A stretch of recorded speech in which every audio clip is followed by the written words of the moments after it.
오늘은 여호수아 9번째 시간입니다. 저희가 지금껏 여호수아가 네 부분으로 나눠져서 진입, 전쟁, 분배, 권고 네 부분으로 나눠지는데 12장까지 이 가나안 땅 전쟁이 다 맞춰지게 되고 13장부터 이제 분배하는 내용이 나옵니다. 지금까지는 이제 이스라엘 모든 지파가 다 하나가 돼서 가나안 족속들과 싸웠습니다. 6장부터 12장까지 나오는 전쟁을 통해서 가나안 족속들 사이에 형성됐던 또 군사 동맹들이 다 무너지게 됩니다. 이제 이스라엘 각 지파들은 나머지 이제 가나안 땅을 분배받아서 이제 그 땅들을 차지하고 들어가야 됩니다. 이 분배받은 땅에 여전히 이제 거주하는 족속들이 남아 있었기 때문에 이 분배받은 땅에서 치러지는 전투는 이제 지파별로 이루어져야 했습니다. 자기에게 맡겨진 분배받은 땅들은 자기들 스스로 싸워서 취해야 되는 겁니다. 더 이상 이스라엘이 연합해서 싸울 필요가 없기 때문에 하나님께서는 여호수아를 이스라엘 전체 군대의 최고 사령관 지위에서 이제 은퇴하게 하십니다. 여호수아가 이제 12지파로 구성된 전체 군대를 통솔하는 것이 아니라 각 지파들에게 싸워서 정복해야 할 땅을 분배해주는 이제 일을 하게 됩니다. 이때 가장 앞장서서 앞에 나왔던 지파가 이제 갈렙이 속한 유다 지파였습니다. 유다 지파는 아브라함과 이삭, 야곱 같은 이런 족장들의 무덤이 있는 헤브론 땅을 중심으로 한 가장 좋은 땅을 차지하게 됩니다. 자, 오늘 13장부터 한번 살펴보겠습니다. 여호수아의 새로운 사명입니다. 13장 1절부터 7절인데 저기 1절과 2절 정도 있고 나머지 이제 막 땅들 이름이 많이 나오기 때문에 6절만 읽겠습니다. 6절 7절. 여호수아가 나이가 많아 늙음에 여호와께서 그에게 이르시되 너는 나이가 많아 늙었고 얻을 땅이 매우 많이 남아 있도다. 이 남은 땅은 이러하니 이제 쭉 나옵니다. 그리고 6절 가시면 내가 그들을 이스라엘 자손 앞에서 쫓아내리니 너는 내가 명령한 대로 그 땅을 이스라엘에게 분배하여 기업이 되게 하되 너는 이 땅을 9지파와 므낫세 반지파에게 나누어 기업이 되게 하라 하셨더라. 자, 이제 전쟁이 12장까지 나오는데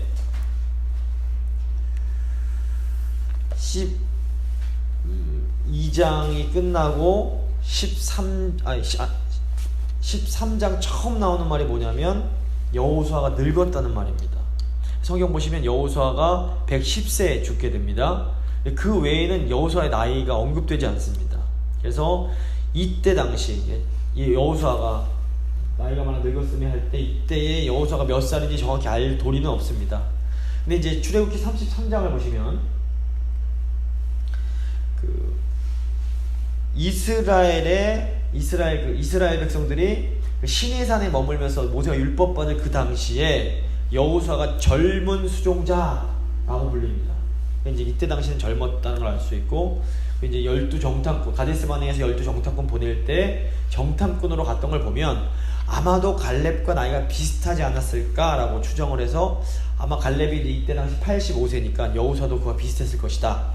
이렇게 이제 본 학자들이 있고 또 한편 그래도 여호수아가 최고 지도자였기 때문에 갈렙보다는 나이가 많은 90세에서 100세는 되지 않았을까라고 추정하기도 합니다.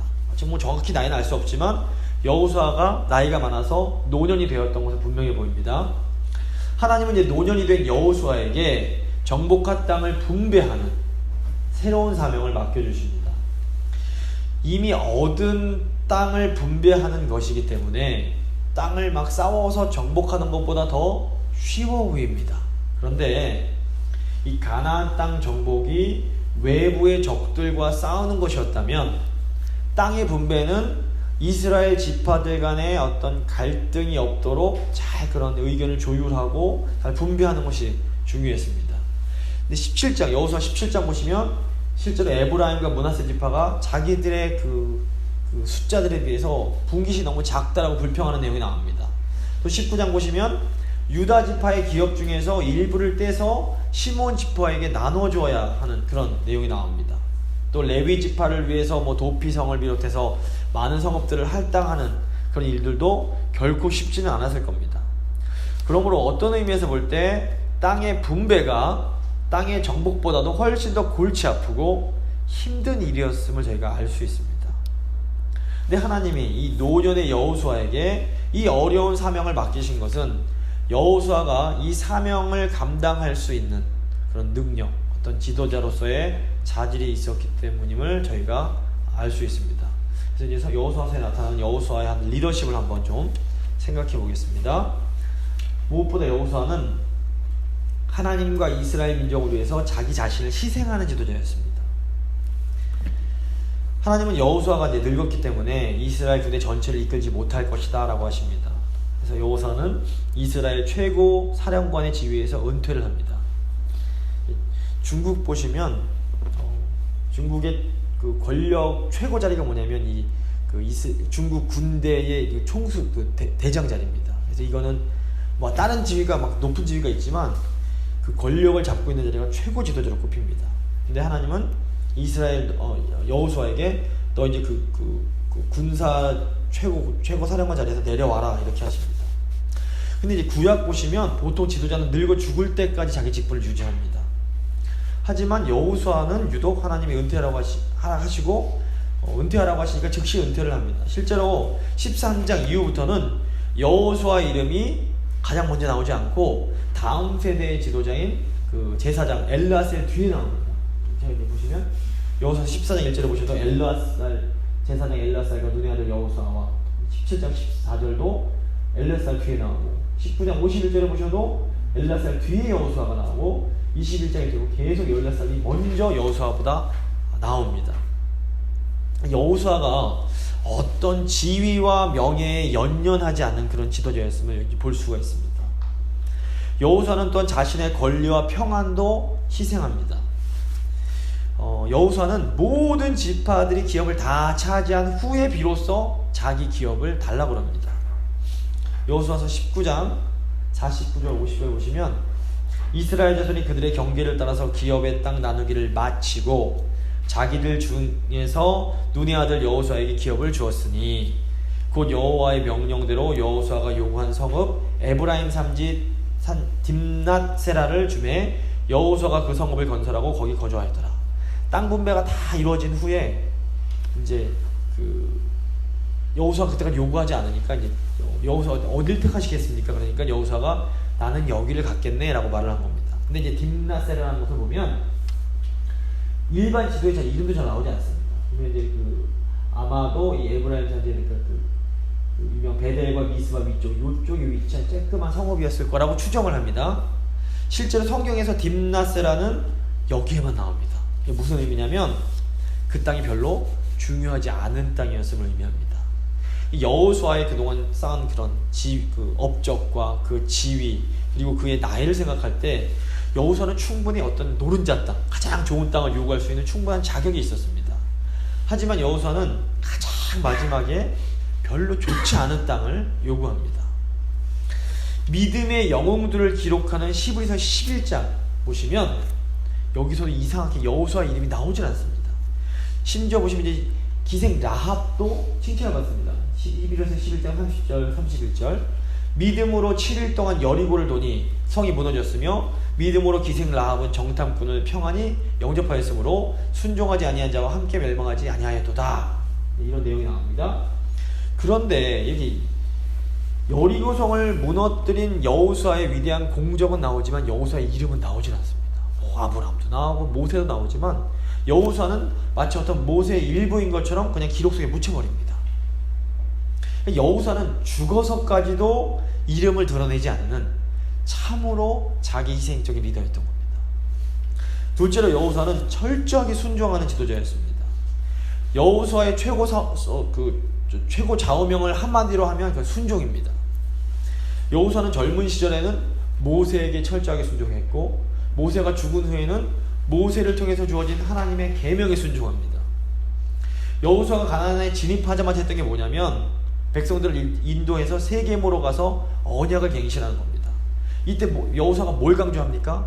하나님 말씀에 순종해야 된다. 이거 하나 강조합니다. 여호수아가 이제 죽기 전에도 여호수아 후반부 보시면 또 다시 한번 백성들을 세겜으로 이렇게 불러 모읍니다. 그래서 언약을 갱신하면서 이때 또 다시 한번 강조하는 게 뭐냐면 하나님 말씀에 순종해라 이겁니다. 여호수아가 처음에 하나님으로부터 좌로나 우로나 치우치지 말고 율법을 다 지켜 행해라 라는 이 순종을 명령받습니다. 여호수아가 죽기 전에 백성들에게 똑같은 것을 강조합니다. 1장 7절 여호수아가 받은 말씀입니다. 오직 강하고 극히 담대하여 나의 종 모세가 내게 명령한 그 율법을 다 지켜 행하고 우로나 좌로나 치우치지 말라. 그리하면 어디로 가든지 형통하리니. 이게 여호수아가 하나님께 받은 말씀이고, 23절 6절은 여호수아가 이스라엘 백성들에게 죽기 전에 했던 말입니다. 그러므로 너희는 크게 힘써 모세의 율법책에 기록된 것을 다 지켜 행하라. 그것을 떠나 우로나 좌로나 치우치지 말라. 이렇게 여호수아의 일평생 그냥 오직 순종만을 외친 겁니다. 셋째로 여호수아는 협력하는 지도자였습니다. 모세가 모든 일을 혼자서 처리하는 아주 그냥 강력한 카리스마적 지도자였다면, 여호수아는 모든 것을 다른 지도자들과 함께하는 협력하는 그런 지도자였습니다. 실제 이제 보시면 모세는 혼자 지팡이를 사용해서 탁 이렇게 내리치면 홍해가 갈라지고 기적이 일어납니다. 하지만 여호수아는 제사장들이 법궤를 메고 요단강을 밟을 때 기적이 일어납니다. 여호수아가 하는 게 아니라 제사장들과 함께 기적에 동참하는 겁니다. 모세는 손을 들어서 기도하면 이스라엘이 전쟁에서 승리를 했습니다. 근데 여호수아는 어떻게 합니까? 여호수아가 전쟁할 때는 항상 백성과 함께 여리고성을 돌고 함께 전쟁에 참여합니다. 모세는 1000부장, 100부장, 50부장, 10부장을 세웠지만 사실상 모든 일을 혼자서 책임지면서 처리했습니다. 그래서 비난도 혼자 받고 영광도 혼자 받았습니다. 하지만 여호수아는 언제나 그런 이스라엘의 장로들과 함께합니다. 아이성 공격에 실패했을 때도 장로들과 함께 여호와 앞에 엎드립니다. 여호수아가 옷을 찢고 이스라엘 장로들과 함께 궤 앞에 땅에 엎드려 머리에 티끌을 뒤집어 쓰고 저물도록 있다가, 또 기브온 거민들이 찾아왔을 때에도 여호수아는 장로들과 함께 그들과 조약을 체결합니다. 9장 15절 보시면 여호수아가 곧 그들과 화친하여 그들을 살리리라는 조약을 맺고 회중 족장들이 그들에게 맹세하였더라. 이건 장로들을 얘기합니다. 나중에 이제 그 일이 잘못된 것을 알게 됐을 때 회중들이 여호수아가 아니라 장로들에게 책임을 묻습니다. 제가 지난번에도 말씀드렸는데, 이건 뭐냐면 여호수아가 자신의 뜻이 아니라 장로들의 의견을 받아들여서 이 조약을 체결했기 때문입니다. 여호수아는 자신의 어떤 권위를 내세우기보다는 항상 어떤 장로들과 협력하고 설득함으로 하나님께서 주신 사명을 성취했습니다. 이와 같이 여호수아는 모세 같은 어떤 카리스마적인 지도자가 아니라 굉장히 민주적인 지도자의 모습을 우리에게 보여줍니다. 사실상 여호수아는 전쟁 영웅처럼 보이지만 전쟁 영웅도 아니었습니다. 여호수아서를 쭉 보면 여호수아는 한 번도 어떤 전쟁에서 주도적으로 전쟁을 계획하거나 전쟁을 시작하지 않습니다. 전쟁을 계획하고 주도하신 분은 언제나 하나님이셨고, 여호수아는 어떤 전쟁에서는 항상 수동적이었습니다. 하나님이 말씀하시면 순종하는 거, 이게 이제 여호수아의 모습이었습니다. 여호수아서에서 여호수아가 주도적으로 진행한 게 딱 2번입니다. 그게 뭐냐면 사역 처음과 맨 마지막에 세겜으로 백성들 불러 모아서 순종하라 말한 겁니다. 이것만 여호수아가 주도적으로 했던 겁니다. 그러니까 이 분배는 굉장히 인내를 요구하고 사람들 사이에 이렇게 갈등을 조율하고 이런 미묘한 문제였기 때문에 모세가 아니라 여호수아가 이 일을 감당해야 했던 겁니다. 어떤 하나님의 어떤 섭리가 느껴집니다. 이제 모세와 여호수아는 캐릭터가 다른 겁니다. 성격이 너무 다릅니다. 모세의 시대에는 사람을 이끌어 다니기 위해 강력한 지도자가 필요하지만, 특히 정복하고 백성들에게 땅을 분배하는 때는 또 다른 리더십이 이제 요구가 되는 겁니다. 자, 이제 보시면 두 번째, 모세 13장 8절부터 33절은 모세의 땅 분배를 요약하는 내용입니다. 이 부분은 과거에 요단강 건너기 전에 요단강 동편에서, 요단강 동편 보시면 요단강 동편 지도인데, 이게 12지파의 지도입니다. 이게 사해고 갈릴리 반의 요단강인데, 르우벤, 갓, 므낫세 반 지파는, 이 2지파 반은 요단강 동편에서 이미 요단강 건너기 전에 모세로부터 이 기업을 분배받게 됩니다. 이 내용을 이제 쭉 다시 한번 분배하면서 이 기록을 쭉 해주는 겁니다. 그래서 그 8절부터 14절은 요단강 동편 전체 지역에 대해서 아주 간략하게 설명을 하고, 이 15절부터 33절은 지파별로 뭐 루벤 지파, 그리고 갓 지파, 동쪽 므낫세 이제 반 지파, 이게 어떻게 분배를 받았는지를 쭉 자세하게 설명하는 내용입니다. 이게 뭐 땅 이름 많이 나오기 때문에 땅 이름보다는 중요한 부분을 좀 위주로 좀 살펴보겠습니다.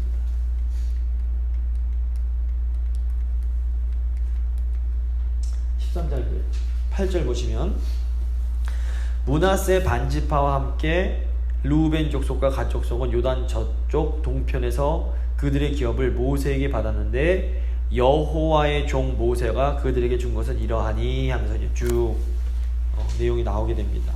여기서 주목할 게 여호와의 종이라는 표현입니다. 여호수아서에 여호와의 종이라는 표현이 총 15번이 나오는데 그 중에 14번은 모세에게 사용됩니다. 맨 마지막에 한번 여호수아를 여호와의 이제 종으로 표현합니다. 여기서도 뭐 여호수아는 어떤 평가를 크게 받지 않습니다. 여호와의 종이라는 표현은 하나님으로부터 어떤 모든 권한을 위임받아서 하나님을 위해서 하나님의 일을 수행하는 사람을 의미합니다. 이런 의미에서 모세는 정말로 여호와의 종이었습니다. 철저하게 하나님을 위해서, 오직 하나님을 위해서 모든 일을 감당했습니다. 12절 14절 보시면 이런 내용이 나옵니다. 곧 르바의 남은 족속으로서 아스타롯과 에드레이에서 다스리던 바사랑 옥의 온 나라라. 모세가 이 땅의 사람들을 쳐서 쫓아냈어도 그술 족속과 마아갓 족속은 이스라엘 자손이 쫓아내지 아니하였으므로 그술과 마아갓이 오늘까지 이스라엘 가운데서 거주하니라. 보시면 12절에서는 모세가 쫓아냈는데 13절 보시면 이스라엘이 쫓아내지 아니했다는 표현이 나옵니다. 이것은 모세는 철저하게 하나님 뜻에 순종했음을 강조합니다. 반면 이스라엘 백성들 가운데서는 지도자 모세처럼 하나님 말씀에 철저하게 순종하지 않는 모습이 있었음을 또한 이렇게 보여줍니다. 이 모습은 철저하게 하나님 아버지께 순종했던 예수님과 예수님을 따르면서도 하나님 말씀에 철저하게 순종하지 못했던 제자들의 모습을 떠오르게 만듭니다.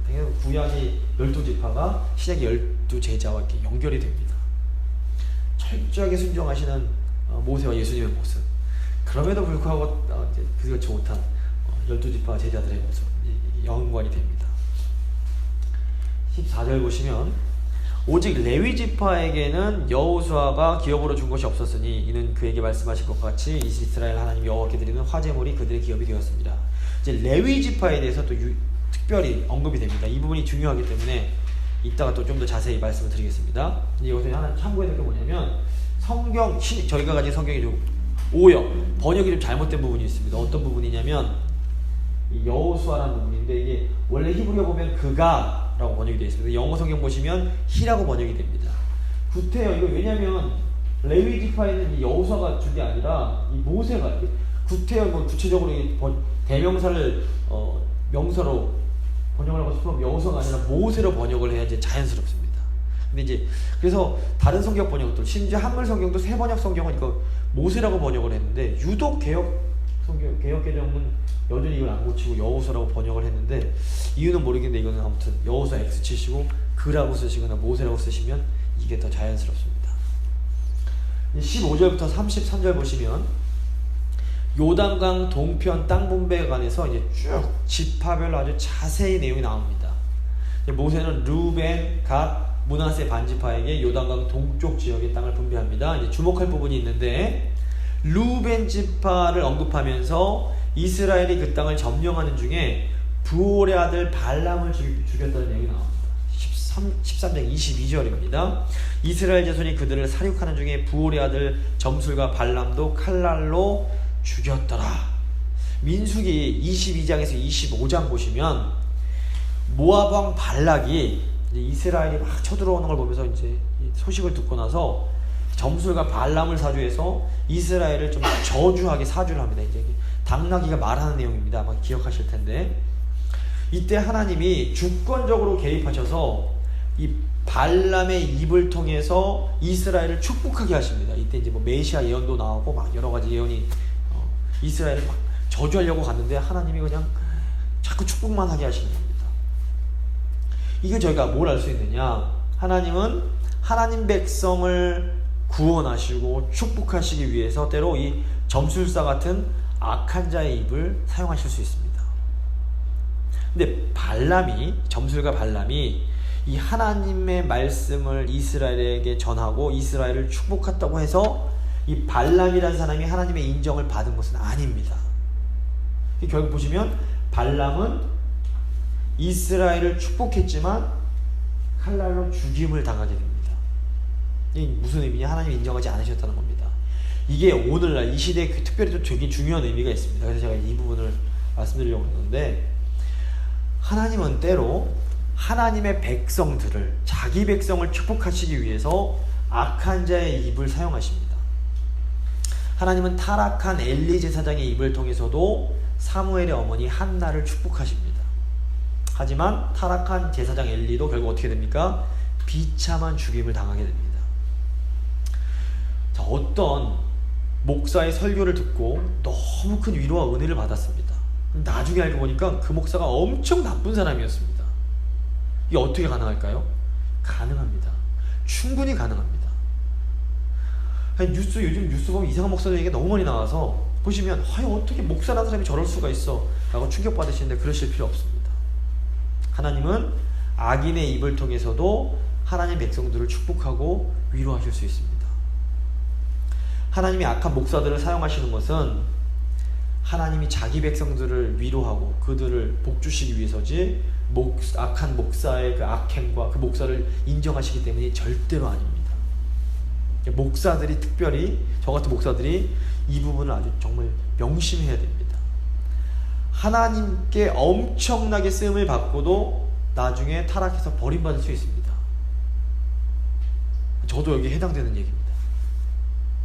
목사들도 하나님 앞에서는 그냥 한 명의 성도에 불과합니다. 목사들도 인간이기 때문에 얼마든지 죄에 넘어갈 수 있고 타락도 할 수 있습니다. 근데 문제는 교회에서 목사의 역할이 너무 중요하기 때문에 목사가 죄에 넘어가면 교회 공동체의 타격이 너무 큰 겁니다. 그렇기 때문에 이제 목사가 타락하지 않도록 계속해서 기도해 주셔야 되고, 또 목사가 딴 생각하지 않고 열심히 하나님 말씀 공부해서 신실하게 말씀 전하는 사역자가 될 수 있도록, 이 사역에 집중할 수 있도록 이런저런 방면을 도와주셔야 되는 겁니다. 그러니까 요즘 이제 보면 목사라는 사람들이 너무 말도 안 되는 행동들을 많이 하고 말도 안 되는 말들을 많이 하는 걸 보게 되는데, 이거 보면 시험 드시는 분들이 계셔서 특별히 이 부분을 말씀드리는 겁니다. 시험 드실 필요 없습니다. 인간이 다 똑같습니다. 그래서 끝까지 신실하게 말씀 전하는 사역 감당하는 것, 그건 이제 하나님의 은혜입니다. 그 은혜를 한쪽 누려야 되는 건데, 너무 이제 목사가 타락한다고 실망하실 필요 없고, 하지만 또 저희 교회가 제가 타락하면 너무 충격이 크지 않겠습니까? 그러니까 기도 열심히 해주시고 하나님 지켜주십시오. 끝까지 하나님만 붙드는 그런 사역자 될 수 있게 기도 많이 해주시기 바랍니다. 이 마지막 부분 보시면 제가 아까 말씀드린 레위 지파 얘기가 또 나옵니다. 13장 32절 33절입니다. 요단 동쪽 여리고 맞은편 모압 평지에서 모세가 분배한 기업이 이러하여도 오직 레위 지파에게는 모세가 기업을 주지 아니하였으니 이는 그들에게 말씀하신 것 같이 이스라엘 하나님 여호와께서 그들의 기업이 되심이었더라. 레위 지파는 하나님이 기업이며 다른 지파가 하나님께 드리는 제물이 레위의 기업이다 라고 계속해서 강조합니다. 이 나딘법이 레위 지파 얘기가 또 나옵니다. 이 짧은 본문에 기업 분배받는 데서 레위 지파를 빠지지 않고 얘기합니다. 레위 지파는 땅 못 받았는데 하나님의 기업이기 때문이야. 구태여 얘기합니다. 안 나와도 얘기되는데 또 얘기하고 또 얘기하고 또 얘기합니다. 왜 이렇게 자꾸 반복할까요? 레위 지파는 다른 지파들이 도와주지 않으면 굶을 수밖에 없는, 물질적으로는 굉장히 취약한 지파인 겁니다. 그러니까 가난한 형제 지파 돌보는 것 절대로 잊지 말라는 겁니다. 신약 개념으로 하면 교인들 중에서 그 가장 연약한 지체들, 물질적으로 힘든 지체들 절대로 잊지 말고 도와주라는 겁니다. 그러니까 사도 바울도 바울서신 보시면 헌금 얘기 늘 나옵니다. 이게 왜냐면 가난한 자들 돌보는 거 잊지 말아라, 잊지 말아라. 성경은 공동체 안에 약한 지체 돌보는 걸 아주 많이 강조합니다. 교회에 집사 있어야 되는 이유도 딱 하나입니다. 사실은 구제하려고 그러는 겁니다. 그러니까 교회 안에 경제적으로 힘든 분들, 꼭 이게 경제적 차원이 아니라 어떤 정서적으로 힘들고 여러 가지 어려운 지체를 돌보는 거 절대로 잊지 말아야 된다는 겁니다. 이따도 한번 다시 또 내용 나올 때 한번 더 강조드리겠습니다. 네, 이제 14장 1절부터 5절은 이제 여호수아가 땅 분배하는 내용 요약입니다. 14장 6절부터는 그 지파별 분배 과정 다 요약하는데, 그 14장 1절 보시면, 이것은 이스라엘 자손이 가나안 땅에서 받은 기업 곧 제사장 엘라살과 눈의 아들 여호수아와 이스라엘 자손 지파의 족장들이 분배한 것이니라. 땅을 분배하는 주체가 누구로 바뀝니까? 엘라살이 먼저 나오고 여호수아 나오고 또 이스라엘 자손 지파 족장들이 이제 다 나옵니다. 그러니까 이때부터 어떻게 보면 집단 체제로 리더십이 모세 혼자에서 이제 다 같이 함께하는 그런 리더십으로 이제 바뀌었음을 저희가 볼 수 있습니다. 그럼에도 불구하고 실제로는 이 주도적 역할을 여호수아가 감당했을 겁니다. 하지만 이름을 보면 엘라살이 항상 앞에 나옵니다. 그래서 이제 여호수아가 이스라엘의 최고 지도자의 직책에서 은퇴했음을 보여줍니다. 굉장히 멋있는 겁니다. 14장 2절 3절 보시면, 여호와께서 모세에게 명령하신 대로 그들의 기업을 제비 뽑아 9지파와 반지파에게 주었으니 이는 2지파와 반지파의 기업은 모세가 요단 저쪽에서 주었으며. 이것 좀 아까 위에서 한 얘기인데 또 나옵니다. 요단 동편에 있는 루벤, 갓, 므낫세 반지파에게 또다시 한번 나오는데 왜 나올까요? 이유가 있습니다. 요단 동쪽 지파들 또다시 얘기하는 건 이 12지파가 다 하나의 민족이라는 것을 강조하는 겁니다. 이게 반복되는 건 이유가 있습니다. 레위 지파 반복되는 것도 이유가 있고 요단 동쪽 지파가 반복하는 것도 이유가 있는 겁니다. 떨어져 있지만 그들도 우리와 하나라는 겁니다. 잊지 말라는 겁니다. 근데 여기서 이제 땅을 분배한다는 것은 제가 처음 말씀드렸지만 이미 완전히 다 정복된 거 그냥 편하게 이제 나눠주는 게 아닙니다. 분배를 받는다는 것은 이제 싸워서 얻어야 할 그런 사명의 그 땅을 할당받는 겁니다. 이스라엘 지파들의 입장에서 땅을 분배받는다는 것은 이제 남은 정복 사업을 완수해야 함을 의미합니다.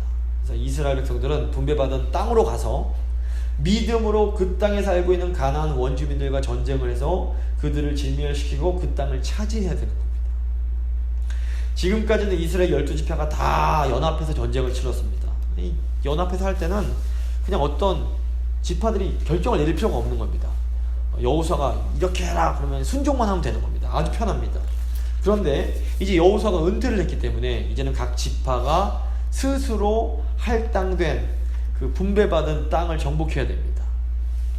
여호수아가 정복된 땅과 여호수아가 이제 정복된 땅도 있었지만 정복되지 않은 땅까지 같이 이제 분배를 해준 것은 이스라엘 지파들이, 각 지파들이 믿음으로 자신들이 분배받은 땅을 차지할 것을 이제 기대하는 겁니다. 그래서 이거 보면 우리 믿음에는 항상 두 가지 차원이 있음을 저희가 보게 됩니다.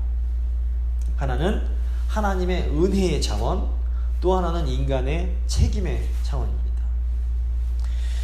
자, 일단 믿음에는 하나님의 은혜로 주권적으로 행하시는 것을 받아들이는 차원이 있습니다. 이게 수동적인 겁니다. 하나님이 무조건적으로 하시는 겁니다. 그래서 여기에는 어떤 우리 인간의 노력이나 인간의 행위, 어떤 그런 것들이 개입될 여지가 전혀 없습니다. 우리가 선택받고 구원받은 것은 전적인 하나님의 은혜입니다. 우리가 잘하고 대단하고 훌륭해서 하나님의 백성이 되고 하나님 자녀가 됐다, 이런 예수님의 제자가 됐다, 이런 거 전혀 없습니다. 그냥 하나님이 너 내가 택했어, 나 따라와, 너 이제 내 자식이야, 너 내 백성이야, 그냥 하나님이 하시는 겁니다. 저희는 아무것도 할 수 있는 게 없는 겁니다. 그냥 네 알겠습니다, 요게 전부입니다. 전적인 하나님의 은혜의 차원이 분명히 있습니다. 근데 이제 보면 성경을 보시면 또 한편으로 믿음에는 우리가 이 하나님의 은혜를 받은 자들로서 이 하나님의 은혜에 믿음으로 반응하고 순종하고 실천해야 될 차원이 있습니다. 믿음이란 기본적으로 하나님의 은혜에 반응하는 겁니다. 이제 이 부분은 인간의 책임과 순종이 필요합니다. 그래서 하나님이 가나안 땅을 주시겠다고 약속하시고 실제로 그 땅을 주셨습니다. 이건 하나님의 주권적인 차원입니다. 전적으로 이스라엘이 하나님 저 이 땅 주세요 말한 적이 없습니다. 이건 내 땅, 아브라함 부르셔갖고 내가 이 땅 줄 거야, 이 땅 니네 거야, 그냥 약속해 버리시는 겁니다. 저희가 이 약속에 왈가왈부할 수 있는 게 아무것도 없습니다. 저희 구원을 해주시고 내가 너 내 백성이고 너 내 자녀고 내가 너에게 복 줄 거야. 이거는 그냥 일방적인 약속인 겁니다. 우린 복 받기로 그냥 결정이 된 겁니다. 여기서 우리가 할 수 있는 게 아무것도 없습니다. 그런데 동시에 이 약속의 땅은 이스라엘이 싸워서 차지해야 되는 부분이 있는 겁니다. 그러니까 하나님의 약속을 믿고 순종하는 책임의 차원이 또 있는 겁니다. 그래서 3절 4절 보시면 이 두 개의 긴장이 있습니다. 근데 3절 4절 보시면 여기에서 또다시 레위 지파가 나옵니다. 이 믿음에 중요할 때 또다시 레위 지파의 내용이 또 나옵니다. 레위 자손에게는 그들 가운데서 기업을 주지 아니하였으니 이는 요셉의 자손이 므낫세와 에브라임의 두 지파가 되었습니다. 이 땅에서 레위 사람에게 아무 분기도 주지 아니하고 다만 거주할 성읍들과 가축과 제사들을 위한 목초제만 주었으니 이스라엘 자손이 여호와께서 모세에게 명령과 같이 행하여 그 땅을 나누었더라. 성경이 집요할 정도로 계속해서 이 약한 지파에 대해서 지속적인 관심을 보입니다. 그러니까 믿음의 싸움에 있어서 굉장히 중요한 게 공동체 약자들을 돌보는 겁니다. 저게 싸움은 목표가 있는 겁니다. 이거 우리가 싸워야 돼. 다 같이 몰려드는 겁니다. 근데 이렇게 목표에 집중하다 보면 때로 약자들 챙기는 것은 뒤로 미뤄지기가 쉽습니다. 야, 우리가 이 귀중한 중요한 사업을 하고 이걸 해야 되는데 야, 이건 좀 나중에 하자. 하지만 하나님은 약자를 돌보는 것이 절대로 어느 때라도 간과되면 안 된다는 것을 계속해서 레위 지파를 보여주시면서 말씀해 주시는 겁니다. 교회가 어떤 귀한 일을 할 때에 야, 우리가 이 일을 해야 되니까 이 약자 돌보는 건, 가난한 사람들 돌보고 힘든 사람들 챙기는 건 조금 나중에 하자라고 생각할 때가 많습니다. 하지만 이 일은 같이 해야 되는 겁니다. 하나님 맡겨주신 일도 열심히 감당하고 동시에 어떻게 해야 됩니까? 공동체에 힘들고 어려운 사람들도 같이 챙겨야 되는 겁니다. 이 두 개 같이 하지 않으면 교회는 항상 어떻게 이제 어려움이 있을 수밖에 없습니다. 또 우리가 가난한 사람 챙겨야 되니까 이 맡겨진 일은 뒤로 하자 이럴 수도 없는 겁니다. 분배 맡은 땅도 정복하고 레위 지파도 같이 챙기고 이게 이제 중요한 겁니다. 자, 이제 마지막으로 14장 6절부터 15절을 보시면 이제 갈렙이 나옵니다. 갈렙입니다. 갈렙이 이 산지 땅 헤브론 이 산지를 내게 주소서 찬양으로도 나오고 굉장히 유명한 본문입니다. 근데 이제 보시면 이 맥락이 뭐냐면 이 산지를 내게 주소서, 이 땅을 내게 주십시오라고 말하는 것은 내가 그 땅 사람들과 싸우겠다는 겁니다. 갈렙이 요구한 이 땅은 아주 강한적인 아낙 사람들이 살고 있었습니다. 근데 이 85세나 된 갈렙이 아주 담대하게 그 땅을 달라고 요구합니다.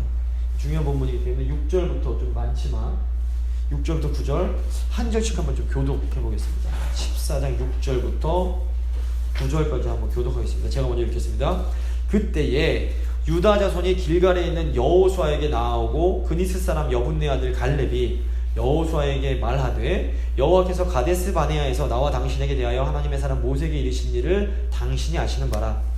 이는 40세에 여호와의 종 모세가 가데스 바네아에서 나를 보내어 이 땅을 정탐하게 하였으므로 내가 성실한 마음으로 그에게 보고하였고 나와 함께 올라갔던 내 형제들은 백성의 간담을 높게 하였으나 나는 내 하나님 여호와께 충성하였으므로 그날에 모세가 맹세하여 이르되 내가 내 하나님 여호와께 충성하였은즉 내 발로 밟는 땅은 영원히 너와 내 자손의 기업이 되리라 하셨나이다. 갈렙은 그 가데스 바네아에서 가나안 땅으로 정탐을 갔던 12 정탐꾼 중에 한 명이었습니다. 이 12명 중에서 10명은 굉장히 부정적인 보고를 해서 우리가 메뚜기 같더라 막 이런 얘기를 합니다. 그래서 이스라엘 백성들을 아주 그냥 낙심하게 만들었습니다. 하지만 여호수아와 갈렙은 믿음의 눈으로 그 땅을 바라봤고 하나님이 주신 땅이다, 저들은 우리 밥이다 그러면서 들어가서 정복하자라고 담대히 보고를 합니다. 하나님께서 이 믿음의 고백을 하나님을 향한 충성으로 인정해 주십니다. 그리고 모세를 통해서 야 갈렙, 네가 나에게 충성하였으니 네가 밟는 땅은 너의 지파인 유다에게 주겠다라고 약속을 하십니다.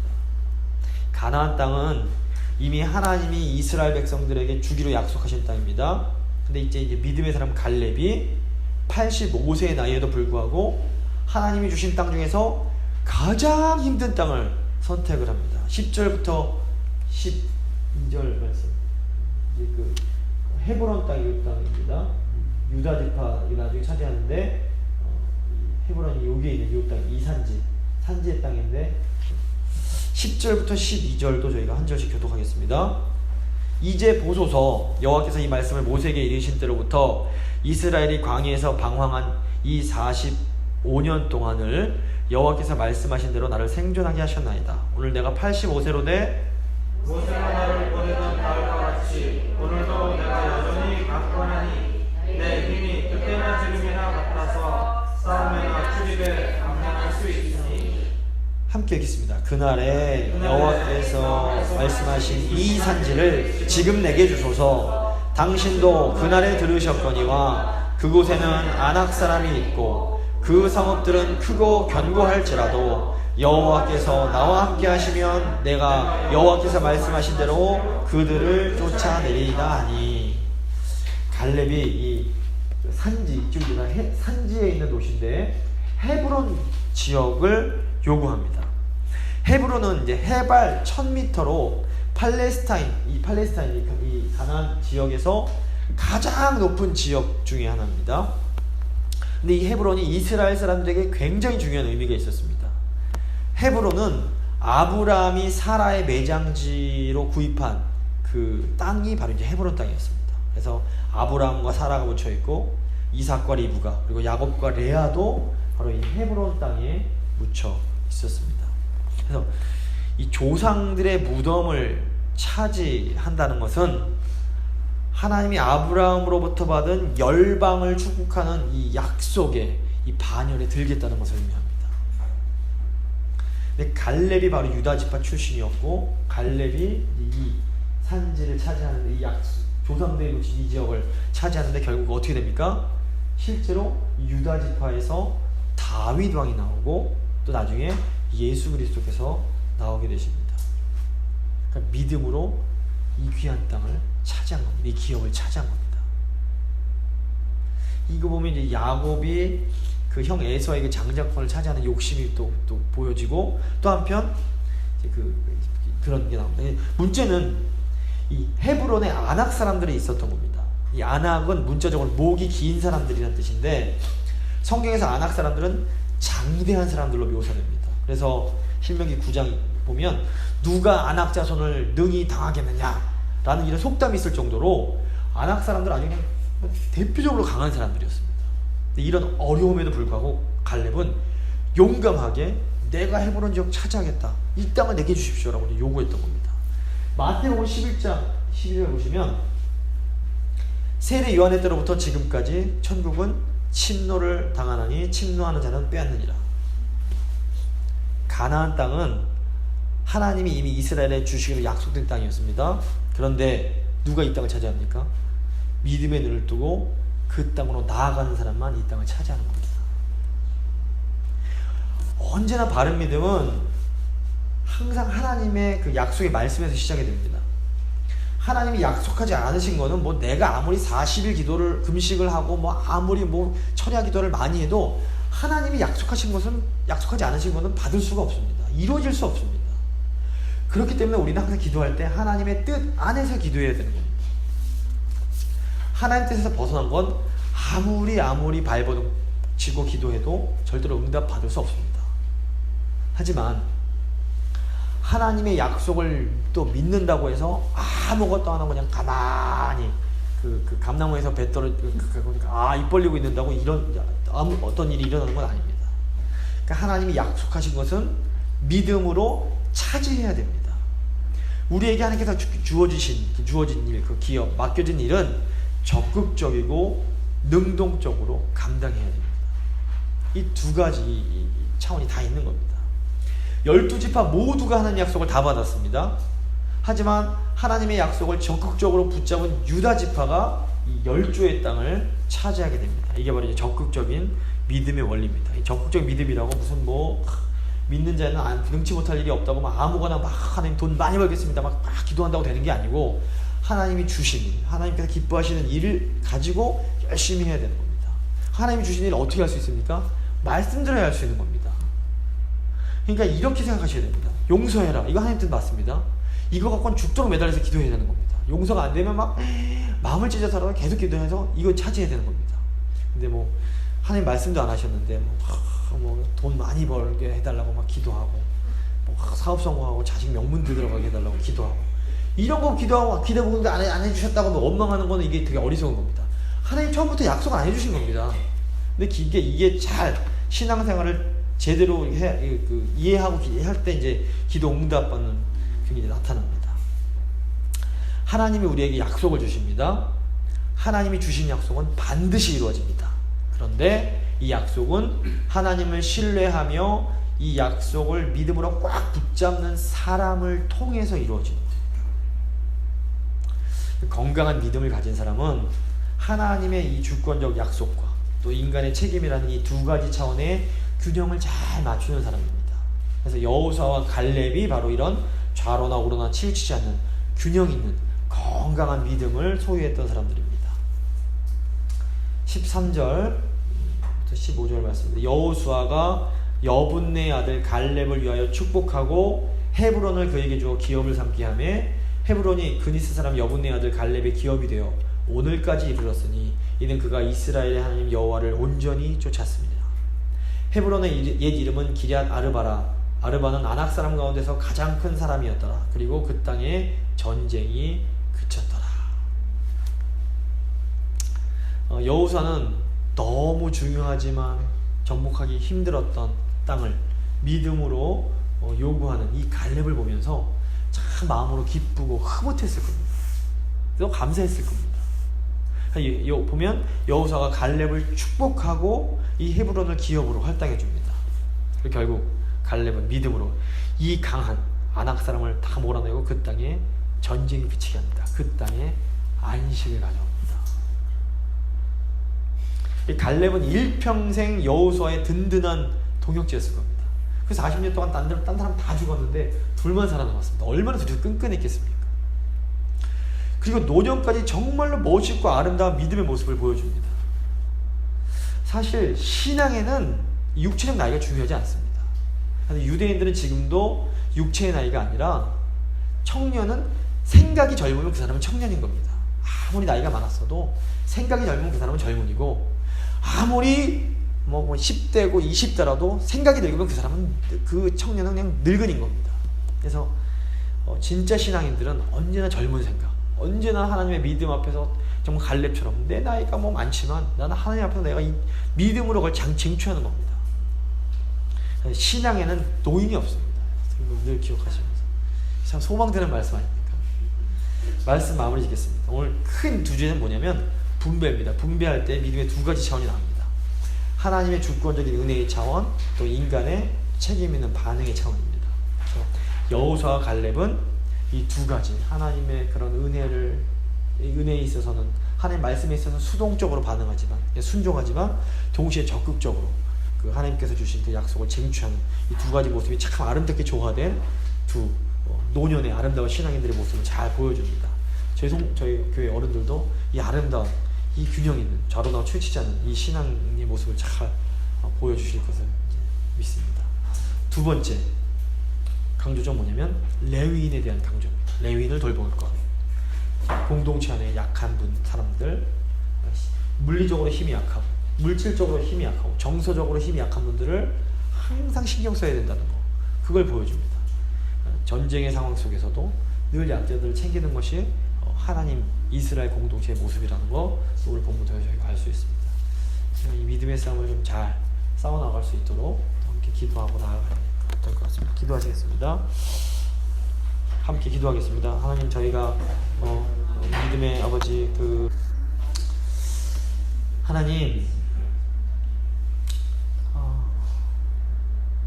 저희의 싸움은 혈과 육에 속한 것이 아닙니다. 하나님, 저희가 싸워서 쟁취해야 할 기업은 아버지 어떤 눈에 보이는 그런 땅은 아닙니다. 주님, 하나님 저희가 아름다운 성령의 열매를 맺기 원하십니다. 그리고 매주일 말씀을 통해서 제자된 삶을 살 때에 아버지 그런 기업들을 얻을 수 있다라고 약속해 주십니다. 주님, 저희가 더 사랑하는 사람이 되기 위해서 싸우게 해주시고, 더 용서하고, 더 온유하고, 더 절제하고, 더 화평하는 사람이 되기 위해서 매일같이 싸우고 분투하는 사람이 될 수 있게 하여 주시옵소서. 아버지, 마귀는 계속해서 저희가 하나님이 원하시지 않는 사람의 모습을 갖도록 더 이기적이 되고, 더 혈기를 부리고, 더 자기의 이익을 구하는 사람이 되도록 부추깁니다. 아버지, 저희의 싸움은 바로 이런 것입니다. 주님, 저희가 더 하나님을 사랑하고 이웃을 사랑하는, 그래서 그것을 위해서 힘쓸 수 있도록 더 적극적으로 여호수아와 갈렙처럼 싸움에 나아갈 수 있도록 주여 도와주시옵소서. 제가 이 믿음의 싸움을 잘 싸워낼 때에 주님, 저희 안에 전쟁이 그치고 하나님께서 주시는 안식이 임하게 될 줄 믿습니다. 그리고 아버지, 저희 이 안식을 얻은 저희를 통해서 아버지 하나님 나라의 그 복이 저희 주위로 흘러 넘칠 수 있게 될 줄을 아버지 믿습니다. 주님, 이 일을 저희에게 허락하여 주시옵소서.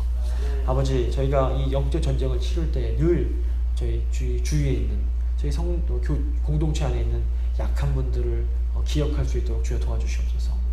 아버지, 늘 여러 가지 정신적으로든 육체적으로든 또 물질적으로든 연약한 분들 주여 저희가 힘써 돕고 배려하고 챙기고 사랑하며 나아가는 아버지 그런 일들을 계속할 수 있도록, 그래서 하나님 기뻐하시는 아버지 하나님 나라의 백성들이 될 수 있도록 주여 도와주시옵소서.